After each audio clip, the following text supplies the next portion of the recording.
Una vez más, les damos la bienvenida a otro miércoles de estudio aquí en nuestra iglesia bautista McCall, deseando, como siempre, muchas bendiciones de Dios para su vida y también para la de su familia. Y es miércoles y, como todos sabemos, estamos llevando también allí a sus hogares una serie de estudios del Evangelio de Juan.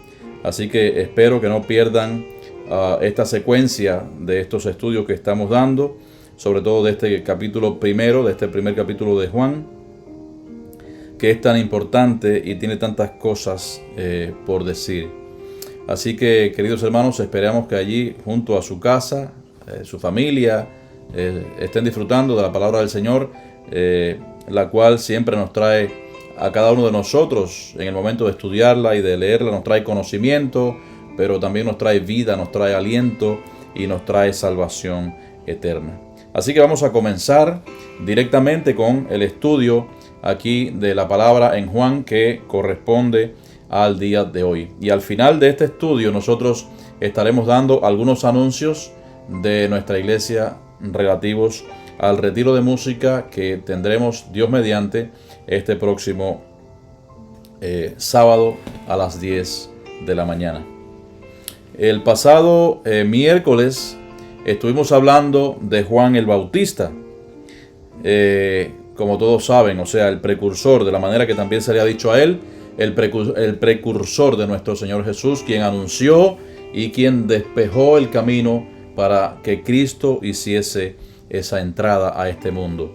Y hablábamos específicamente acerca de la vida de Juan el Bautista, de su ministerio y de otras cosas también muy importantes dentro de las profecías bíblicas referentes a la entrada y a la llegada del Mesías. Recordemos y que esto tiende muchas veces a confundir. Recuerden que Juan el apóstol fue el que escribió el libro, el Evangelio de Juan, y el precursor de nuestro Señor Jesús es otro Juan, o sea, Juan el Bautista, que fue también primo, fue pariente de nuestro Señor Jesús.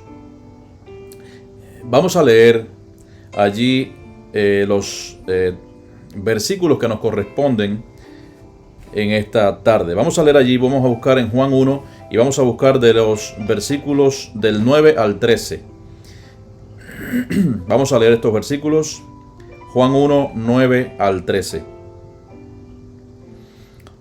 Vamos a empezar a leer. Dice: aquella luz verdadera que alumbra a todo hombre venía a este mundo. En el mundo estaba y el mundo por él fue hecho, pero el mundo no le conoció. A lo suyo vino y los suyos no le recibieron.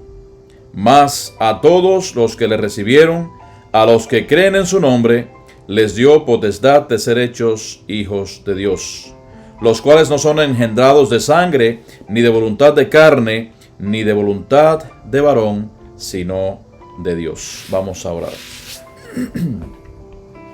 Señor y Padre que moras en los cielos y en nuestras vidas, una vez más estamos agradecidos de ti. Agradecidos porque nos das la posibilidad también en esta tarde de poder estudiar tu palabra. Te damos gracias, Señor, por este tiempo en que podemos acercarnos a tu presencia. Y te pedimos la dirección de tu Santo Espíritu para cada una de las cosas que vamos a decir. Ayúdanos, oh Dios, y pon en nuestra mente y en nuestro corazón cada día el deseo de escudriñar tu palabra para poder aprender cada vez más de ella. Y para que nuestros corazones también estén cada día más gozosos de poder, Señor, compartirla y de poder también tenerla y retenerla en nuestras vidas y corazones. En el nombre de Jesús oramos. Amén. En la vida, hermanos, cada uno de nosotros, cada una de las personas que hay en este mundo tiene objetivos trazados. Y uno siempre dice que todos tenemos una misión, un ministerio en este mundo, en esta vida. Y aquí, cuando nosotros leemos estos versículos, nos damos cuenta específicamente de la misión de nuestro Señor Jesucristo. Por eso el estudio de hoy lo podríamos titular La misión de la luz verdadera, de la verdadera luz. Hace aproximadamente 2 semanas estuvimos hablando que Jesús era la única luz, la verdadera luz, decíamos que en la Biblia utilizamos muchas figuras literarias, figuras retóricas, y entre ellas está la metáfora. O sea, esta metáfora, comparando a Jesús con la luz, nos dice y representa más bien la lucha que existe entre el bien y el mal, entre la luz y las tinieblas. De eso también habíamos hablado. O sea, a través de la lectura de la Biblia hemos visto también grandes patriarcas, grandes hombres de Dios, como David, como Josué, Caleb, Moisés, etcétera, y muchos más.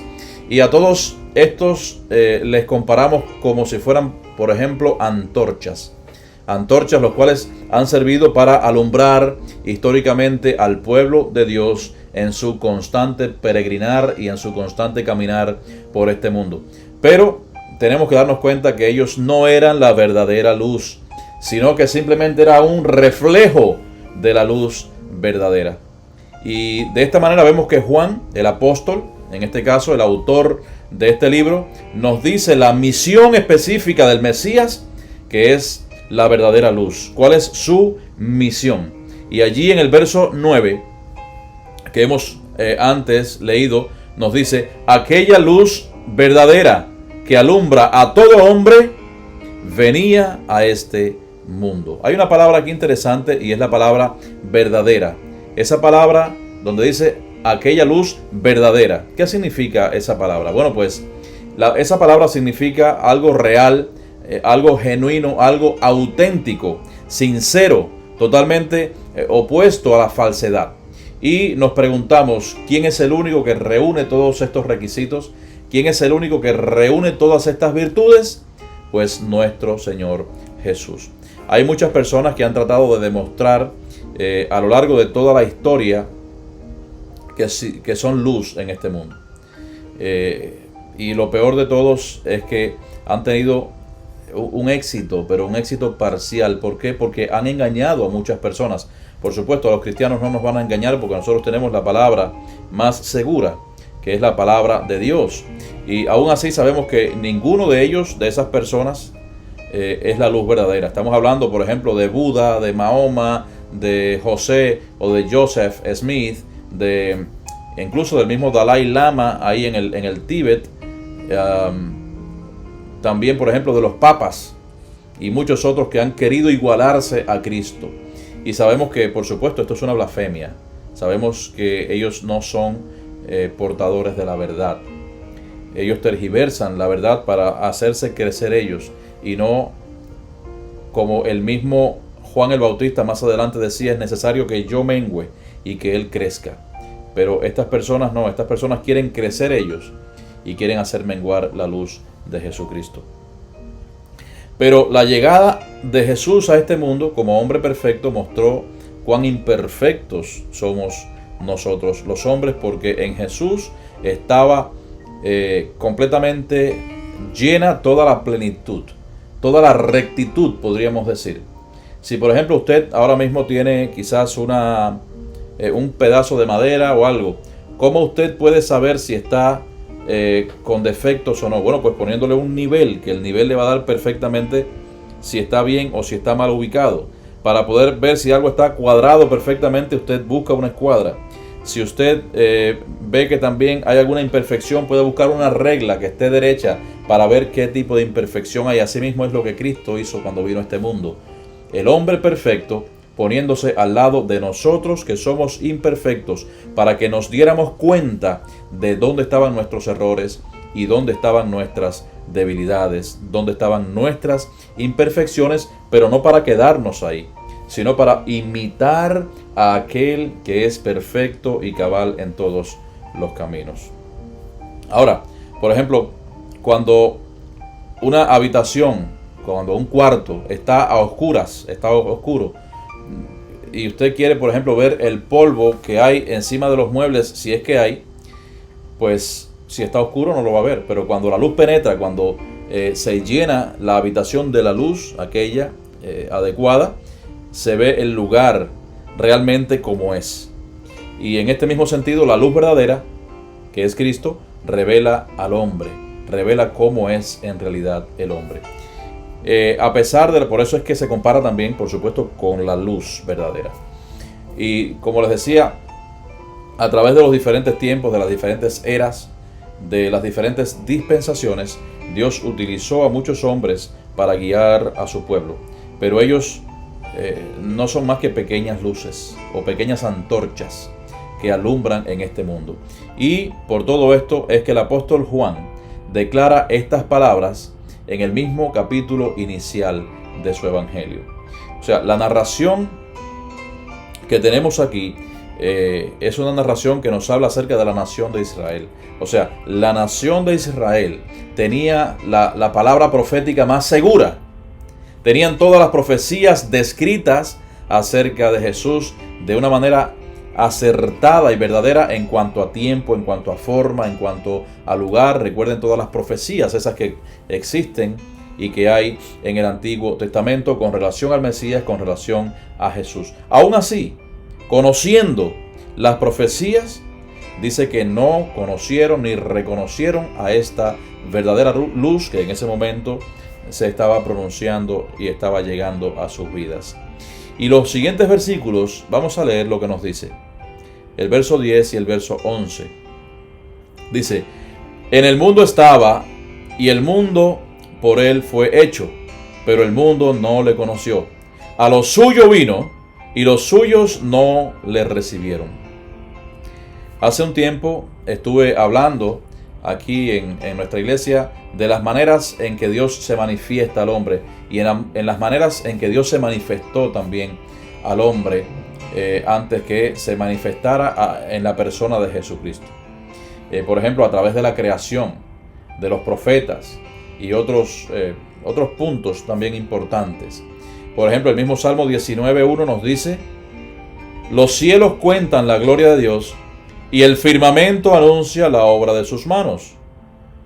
Los cielos cuentan la gloria de Dios, comentan la gloria de Dios. Te das cuenta de que a través de ellos hay una gloria existente que nosotros no podemos describir, y el mundo, con toda la ciencia y el conocimiento que tiene, pues no ha podido descifrar de dónde ha venido. Los cielos cuentan la gloria de Dios y el firmamento, los cielos, anuncia esa obra de sus manos como creador.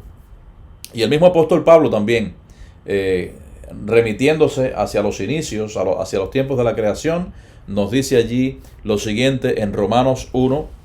Vamos a leer Romanos 1, 19 y 20. Dice: porque lo que de Dios se conoce les es manifiesto, pues Dios se lo manifestó.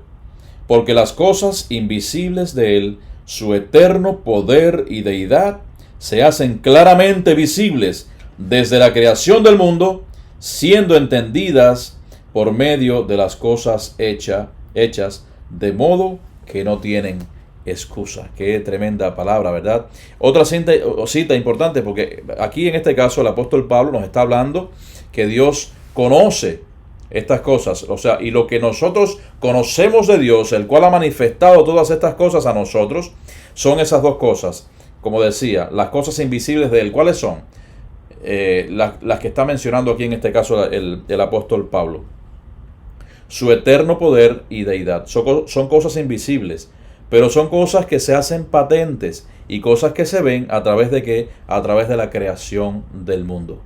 Y dice que de la manera que podemos entenderla es a través de las cosas hechas, de la naturaleza y del universo y de los ríos y de los mares y de todas las cosas hechas por Él. Dice que no tienen excusa. Otro de los textos también es en Hebreos 1 al 2, 1 y 2. En este caso, Hebreos 1 y 2, donde nos dice: Dios, habiendo hablado de muchas veces y de muchas maneras en otro tiempo a los padres por los profetas, en estos postreros días nos ha hablado por el Hijo, a quien constituyó heredero de todo y por quien asimismo hizo el universo. Queridos hermanos, a pesar de todo esto, de saber todas estas cosas, de Dios manifestarse a los padres por los profetas, en los tiempos antiguos y en los tiempos postreros también nos ha hablado por el Hijo, como nos dice aquí el autor de Hebreos, aún así el mundo no le reconoció. Y vemos que el mismo Jesús había dado origen a todo el mundo y era su verdadero dueño y es efectivamente su verdadero dueño. Y en lugar de reconocerle como el Creador, los hombres pensaron que era un hombre más, solo un hombre como ellos mismos. ¿Y cómo le trataron? Bueno, pues como a un extraño, como a un proscrito. Y en vez de adorar al verdadero Dios y reconocer a Cristo como la luz, lo que hicieron fue envanecerse en sus propios razonamientos y adoraron a la creación en vez de adorar al Creador.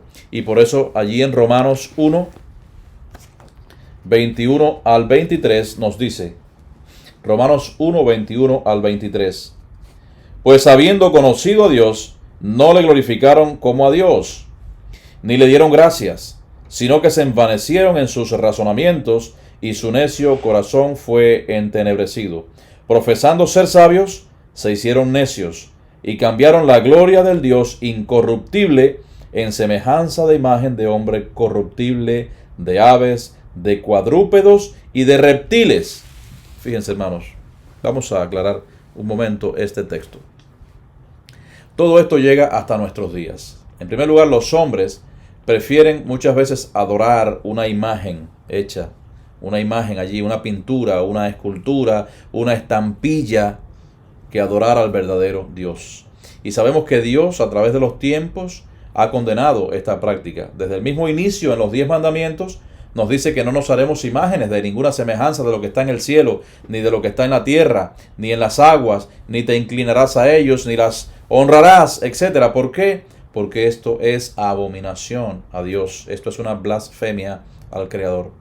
Un día hablaremos un poco más en detalle acerca del tema de la idolatría, la cual vemos y sabemos que Dios rechaza de una manera rotunda, con consecuencias nefastas para todos aquellos que la practican.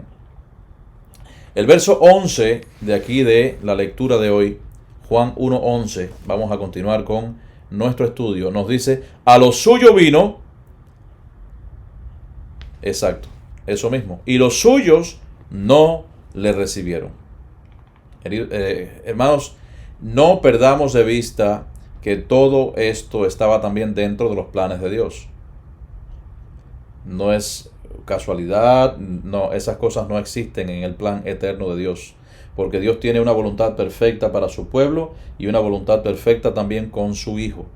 Porque cuando dice a lo suyo vino, quiere decir que vino a las cosas que le pertenecían. No estaba, podríamos decir, entremetiéndose. No estaba, podríamos decir, yendo a un lugar donde no le habían llamado, en una propiedad ajena, sino que estaba viviendo y viniendo también a un planeta en el cual él mismo había hecho con sus propias manos. Cuando habla entonces aquí también, porque dice a lo suyo vino, o sea, a su mundo, a la tierra que él había hecho, pero también dice a los suyos, habla de los suyos, y los suyos no le recibieron. Aquí significa la nación de Israel, su pueblo. Pero esto también en sentido general podría aplicarse a toda la humanidad, porque sabemos que la inmensa mayoría le rechazó y sigue rechazándolo también actualmente. Pero en un sentido también especial, la nación judía era el pueblo escogido, el pueblo terrenal escogido por Dios. Y cuando vino al mundo, se presentó a los judíos como el Mesías de ellos, pero no le recibieron. Y en los siguientes versículos vemos la obra completa del Mesías, de Cristo, como la luz verdadera. Y estos dos versículos, queridos hermanos, que vamos a leer a continuación, son la clave y la confirmación de pertenecer a la familia de Dios, porque nos muestra la única manera y el único camino de poder ser verdaderos hijos de Dios. ¿Cómo yo puedo ser un verdadero hijo de Dios? Nos podríamos preguntar. Esto no es una cosa mágica. Vamos a ver qué nos dice. Juan 1, 12 y 13. Mas a todos los que le recibieron, a los que creen en su nombre, les dio potestad de ser hechos hijos de Dios, los cuales no son engendrados de sangre, ni de voluntad de carne, ni de voluntad de varón, sino de Dios. Hermanos, todos sabemos que recibiendo a Cristo por la fe es la única manera de pertenecer a esa gloriosa, a esa excelente, a esa eterna familia de Dios. No es por las buenas obras, no es por lo que nosotros podamos hacer, ni es por pertenecer a una iglesia, la membresía de una iglesia, ni haciendo lo mejor tampoco de nuestra parte, las mejores obras delante de Dios, sino recibiéndole y creyendo en su nombre por fe. El verdadero propósito de Jesús fue reconciliar al hombre con Dios, acercar al hombre con Dios, recuperar aquella relación que se había perdido en el huerto del Edén. Y también este era uno de los mensajes principales del apóstol Pablo. No lo perdamos de vista.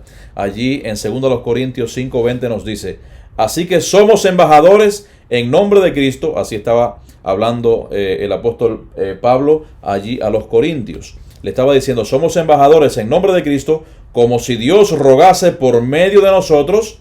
Os rogamos en nombre de Cristo, reconciliaos con Dios. El ministerio de la reconciliación. Ahora, ese concilio, esa reconciliación era para todos. O sea, no tiene preferencias y no hay ningún tipo de acepción, porque recordemos, queridos hermanos, que Dios no hace acepción de personas con nadie, porque todos valemos exactamente igual delante de su presencia. A todos los que creen en su nombre se les entrega, se les otorga, se les da esa potestad o ese poder de ser hechos hijos de Dios. Ahora, también debemos entender que esa palabra potestad o poder no significa que nosotros tengamos poderes sobrenaturales y cosas parecidas. No es eso exactamente. Esto más bien, esta palabra está más bien asociada con la palabra autoridad. Estamos hablando de el verso 12, donde dice: a los que creen en su nombre les dio potestad. Estuve buscando el significado en griego de esa palabra, de la palabra potestad. Hermanos, hay 103 referencias de esa palabra que habla potestad. O sea, esa misma palabra en el griego está en 103 lugares solamente en el Nuevo Testamento.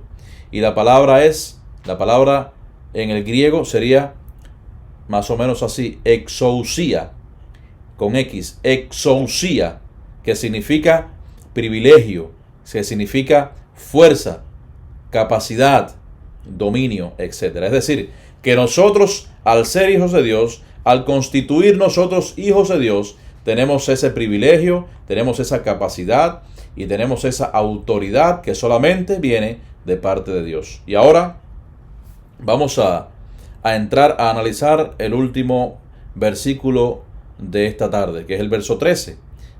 Dice: los cuales no son engendrados de sangre, ni de voluntad de carne, ni de voluntad de varón, sino de Dios. Hermanos, para llegar a ser un hijo en el sentido físico, nosotros tenemos que nacer, por supuesto. Del mismo modo, para poder llegar a ser un hijo de Dios, nosotros tenemos que tener ese segundo nacimiento, el cual vemos allí en el libro de Juan, precisamente en el capítulo 3, cuando Jesús y Nicodemo entran en esa conversación acerca del nuevo nacimiento. O sea, esto es conocido como la conversión, como ser salvo, como el nuevo nacimiento, aquel que menciona también allí en la segunda carta a los Corintios, el capítulo 5, el verso 17, de modo que si alguno está en Cristo, nueva criatura es. O sea, pero este versículo, el verso 13 de Juan 1, nos dice las tres formas por las que el nuevo nacimiento no sucede. Y nos dice precisamente la única forma por la que sí ese nuevo nacimiento tiene lugar. Entonces, de las tres formas por las que el nuevo nacimiento no sucede, en primer lugar, lo que nos dice aquí, dice: los cuales no son engendrados de sangre. Eso es lo primero. Esto significa, por ejemplo, que uno no llega a ser cristiano por haber nacido de padres cristianos. Recordemos que la herencia genética es entregada de padres a hijos, Pero la salvación no se transmite de padres a hijos por medio del vínculo sanguíneo, sino a través solamente de Jesús. Lo primero. Ahora, lo segundo. ¿Cuál es la otra forma por la cual nosotros no somos nacidos de nuevo? En segundo lugar, por la voluntad de la carne, como dice el texto. En otras palabras, uno no tiene en su propia carne el poder, la fortaleza, la manera de producir el nuevo nacimiento. Aunque debemos estar dispuestos para poder ser salvos, nuestra propia voluntad no es suficiente para poder salvarnos. Y en tercer lugar, en este texto nos dice ni de voluntad de varón. ¿Qué significa esto? Bueno, pues ninguna persona puede salvar a otra persona. Podría ser que, como dice la palabra de Dios, alguno osara, allí el apóstol Pablo, puede ser que alguno osara morir por el bueno. Mas Dios muestra su amor para con nosotros en que siendo aún pecadores, Cristo murió por nosotros. O sea, nosotros no podemos ser redimidos por la muerte, redimidos para el cielo, por la muerte de otra persona, sino solamente por la voluntad de Dios. Un predicador, por ejemplo, puede sentir el impulso y grandes deseos también de que alguna persona nazca de nuevo. Eso es una de las, yo podría decir, de las cosas más gratificantes que uno podría sentir en este mundo. Ver cómo una persona nace de nuevo, tiene un nuevo nacimiento en el Señor Jesús de una manera genuina y real. Eso yo creo que es el placer verdadero, el mismo placer verdadero que dice el himno, ¿verdad? Ese placer verdadero es servir a Jesús. No hay obra más bella, ¿no? Ni paga mejor, la paga que tendremos en el cielo. Dice, servirle yo quiero con fe y con amor. Pero, queridos hermanos, lo más gratificante que nosotros podemos tener en esta vida es ver a un pecador que se arrepiente de una manera real y que llega a los pies de Jesucristo. Y como les decía, un predicador puede tener ese gran anhelo de ver que alguna persona se convierta, pero no tiene el poder para producir ese maravilloso nacimiento. Entonces, ¿cómo tiene lugar este nacimiento? ¿De qué manera? Bueno, la respuesta se encuentra ahí mismo en las palabras finales de este versículo. Dice, sino de Dios, los cuales no son engendrados ni de sangre, ni de voluntad de carne, ni de voluntad de varón, sino que son engendrados por la voluntad de nuestro Dios. Esto significa que el poder para producir el nuevo nacimiento no descansa en nada ni en nadie más que en Dios.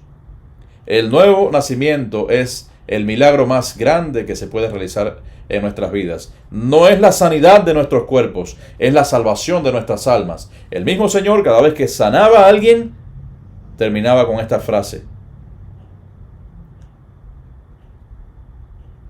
Y también lo decía el apóstol Pablo.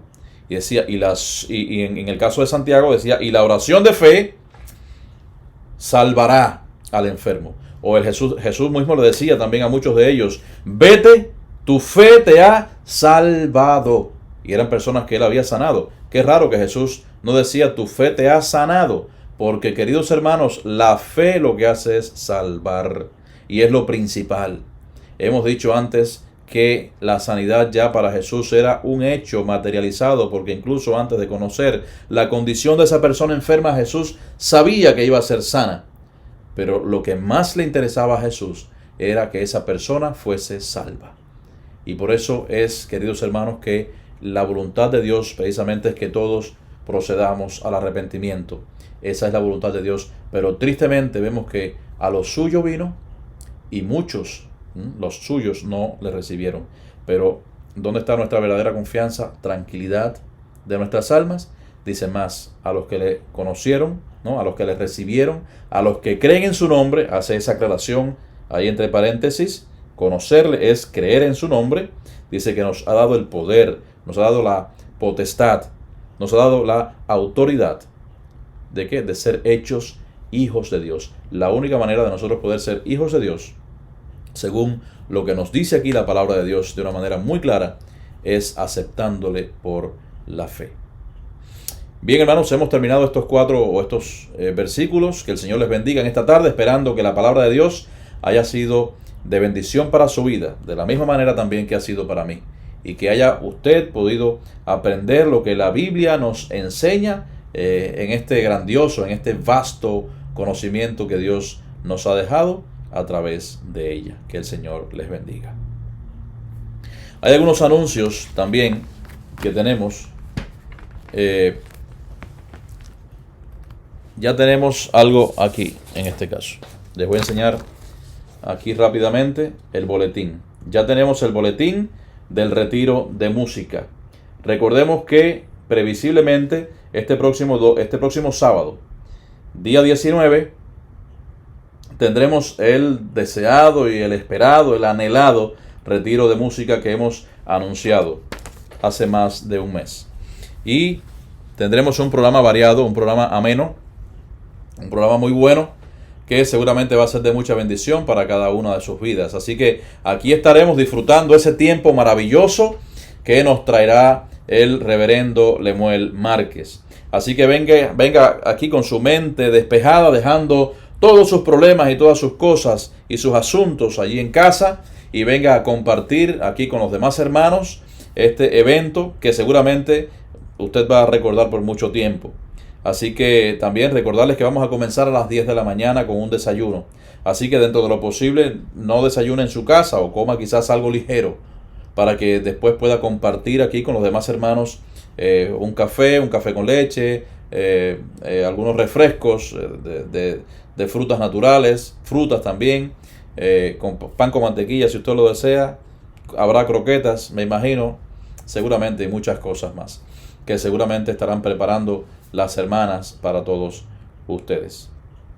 Así que no lo olvide, queridos hermanos, el próximo sábado estaremos aquí, Dios mediante, si no hay un cambio de fecha, estaremos presentes aquí el próximo sábado, dentro de 3 días, a las 10 de la mañana en nuestra iglesia bautista McCall. Recordemos también que el próximo viernes estaremos nuevamente en esta misma plataforma virtual, ofreciendo el culto de oración y de adoración a nuestro Dios. Así que esperamos que usted esté asistiendo allí en su casa a este culto oficial de la iglesia, que a pesar de no ser presencial, nuestro deber es estar unidos en oración, y todos unánimes también, compartiendo desde cada una de sus casas y sus hogares la palabra de nuestro Dios. Vamos a cantar un himno para terminar. Vamos a hacerlo con el himno precioso que se llama Prefiero a Cristo. Así que cantemos este himno todos, queridos hermanos.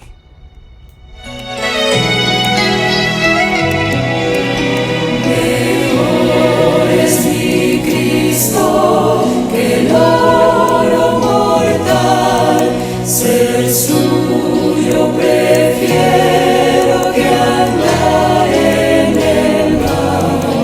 Mejor es mi Cristo que el oro ver, prefiero ser guiado por su mano fiel, antes que ser rey de dominios mil y vivir en la maldad.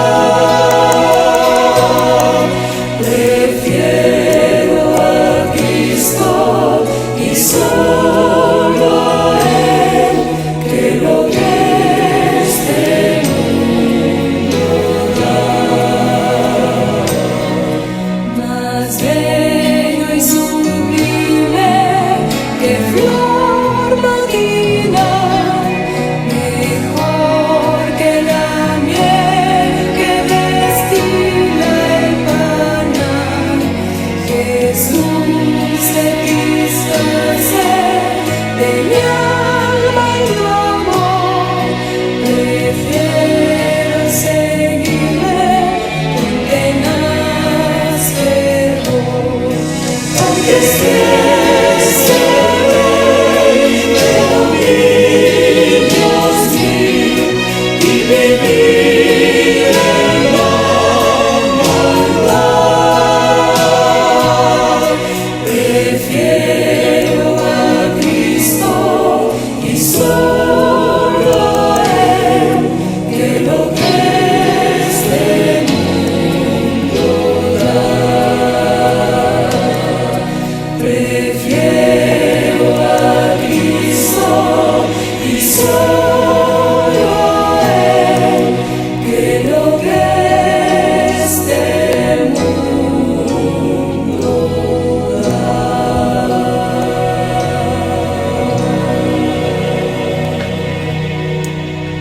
Preferimos a Cristo por encima de todas las cosas de este mundo, el cual nos puede dar tantas cosas, nos puede ofrecer tantas cosas como el mismo enemigo le ofrecía a Jesús allí en el desierto. Decía: te daré todo este mundo, todo este reino, si postrado me adoras. Y nosotros tenemos que decir de la misma manera que contestó Jesús: al Señor tu Dios adorarás y a Él solo servirás. Por mucho que nos pueda ofrecer este mundo, pues nosotros tenemos lo más preciado de este mundo, que precisamente es Cristo en nuestros corazones. Vamos a orar. Señor, te damos gracias por la abundante misericordia que tienes para con cada uno de nosotros. Gracias por este tiempo de adoración, pero gracias por este tiempo también de enseñanza de tu palabra. Gracias porque a través de ella nosotros podemos, oh Dios, comprender más tu corazón, comprender cada vez más tu mente y comprender, oh Dios, el deseo que tú tienes, que nosotros nos acerquemos cada vez más a ti. Que comprendamos, oh Dios, esa palabra inefable y profunda que tú nos has dejado. Te pedimos que nos des mentes capacitadas para poder hacerlo.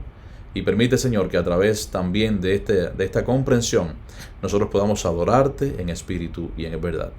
Te pedimos que nos puedas bendecir en esta tarde y que este tiempo en que nosotros hemos estado aquí escuchando tu palabra y estudiando cada uno de estos versículos sea un tiempo el cual haya sido aprovechado de la mejor manera.